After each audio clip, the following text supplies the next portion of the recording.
तो दोस्तों ये जयपुरिया स्कूल के प्रिंसिपल सर का ऑफिस है। चलते हैं अंदर, सर से बातचीत करते हैं। तो दोस्तों आप देख सकते हैं ये ऑफिस है जयपुरिया स्कूल का, बस्ती जयपुरिया स्कूल का। और ये सर है, सर से बातचीत करते हैं। तो सर बताएंगे स्कूल के बारे में कुछ?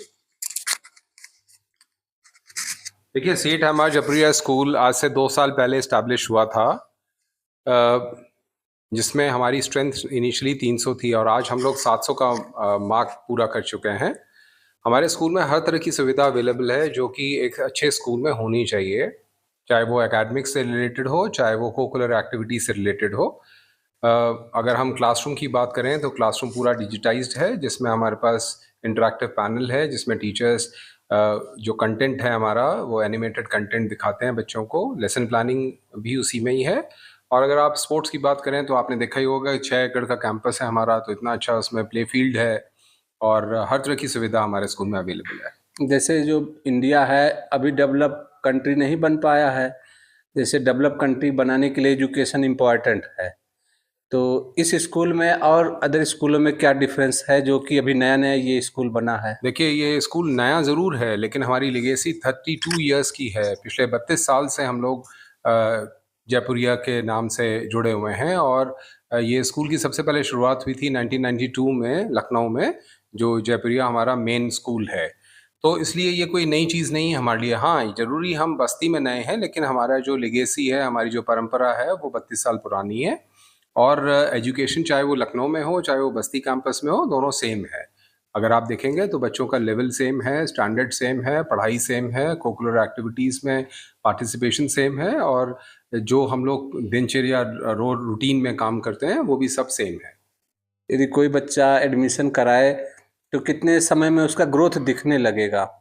देखिए, डिपेंड करेगा कि बच्चे का जो फाउंडेशन है वो कैसा है। जैसे मान लीजिए अगर बच्चा हमारे पास नर्सरी में आता है और वो हमारे सबसे स्टार्टिंग स्टेप है, तो 1 साल के अंदर आपको बच्चे में ग्रोथ दिखाई देगी, उसके डेवलपमेंट दिखाई देगा। उस बच्चे में आपको ओवरऑल डेवलपमेंट जिसकी हम बात करते हैं, होलिस्टिक डेवलपमेंट की बात करते हैं, वो आपको 1 साल के अंदर दिखाई देगा। अगर बच्चा मान लीजिए 6th में ज्वाइन करता है और किसी हिंदी मीडियम स्कूल से आता है तो ज़रूर इसमें यहाँ टाइम लगेगा। बच्चों को पहले इंग्लिश सीखनी पड़ेगी, थोड़ा-सा इंग्लिश के लिए हम लोग एक्स्ट्रा क्लासेस लेते हैं, रेमेडियल क्लासेस लेते हैं ताकि बच्चा उस लेवल पे आ पाए। तो हो सकता है इस जगह पर 6 महीना, हो सकता है कभी-कभी 1 साल भी लग जाता है। तो एडमिशन का क्राइटेरिया क्या है? एडमिशन का क्राइटेरिया ये है कि बच्चा जिस क्लास में एडमिशन लेना चाहता है उसको सक्सेसफुली उसने कंप्लीट किया हो। जैसे अगर 8th में एडमिशन चाह रहा है तो 7th उसने सक्सेसफुली कंप्लीट किया हो। और हम लोग उसका एक एप्टीट्यूड टेस्ट लेते हैं ताकि ये जान पाएँ कि बच्चे के लर्निंग गैप्स क्या हैं। उस लर्निंग गैप्स के अनुसार हम बच्चे का सेक्शन अलॉट करके उस बच्चे पे काम करना शुरू करते हैं ताकि बच्चा सब बच्चों के बराबर आ जाए। 10 साल का है और वो उसकी लर्निंग अभी दूसरे तीसरे क्लास की भी नहीं है और वो 5वीं 6वीं में एडमिशन चाहता है, इस तरह की उसमें प्रॉब्लम। थोड़ी दिक्कत आ सकती है क्योंकि बच्चे ने जब अगर चौथी और 5वीं नहीं पढ़ी और वो सीधा 6th में एडमिशन चाह रहा है तो एडमिशन होना बहुत मुश्किल हो जाएगा।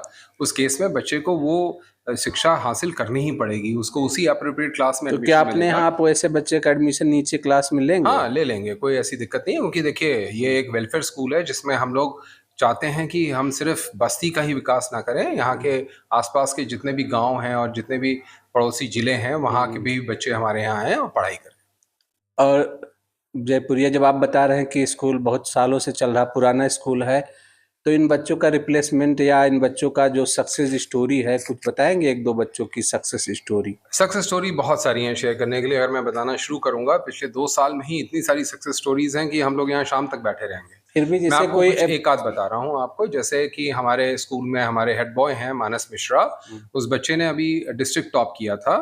और उसके बाद एक बच्चा है जिसने अभी नेशनल लेवल पे पार्टिसिपेट करना है 200 मीटर्स रेस में। तो ऐसी बहुत सारी सक्सेस स्टोरीज़ हैं।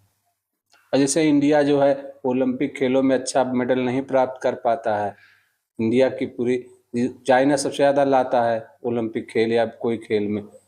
तो खेल में तो जनसंख्या पर तो भारत नंबर 1 होने वाला है, हो ही गया है। तो खेलों में कुछ बच्चे आगे। देखिए, हमारे यहाँ मैंने आपको बताया ना कि सिर्फ हम पढ़ाई की बात नहीं करते हैं, हम लोग कोकुलर एक्टिविटीज़ की भी बात करते हैं जिसमें स्पोर्ट्स भी एक बहुत इंपॉर्टेंट भूमिका निभाता है। हम बच्चे की प्रतिभा आइडेंटिफाई करते हैं कि बच्चा किस गेम में रुचि रखता है या किस गेम में वो अच्छा है, उस गेम की फिर हम उसी तरह से उसकी तैयारी कराते हैं ताकि बच्चा पार्टिसिपेट कर पाए। जयपुरिया में बहुत अच्छा है कि हम 60+ स्कूल्स आपस में कंपटीशन करते हैं। स्पोर्ट्स का भी कंपटीशन होता है, लिटरेरी का भी कंपटीशन होता है, जैसे डिबेट हो गया, एलिक्यूशन हो गया, क्विज हो गई। तो इस तरह से हम लोग कंपटीशन करते रहते हैं जिससे हमारे बच्चे आइडेंटिफाई होते हैं और हम लोगों को प्रोत्साहन देते हैं। नहीं तो उस संस्था में तो बहुत सारे बच्चे हैं जो आईएएस बन गए हैं, पीसीएस बन गए हैं, वो लोग लखनऊ में पोस्टेड हैं और अपने स्कूल में आके विजिट करते हैं।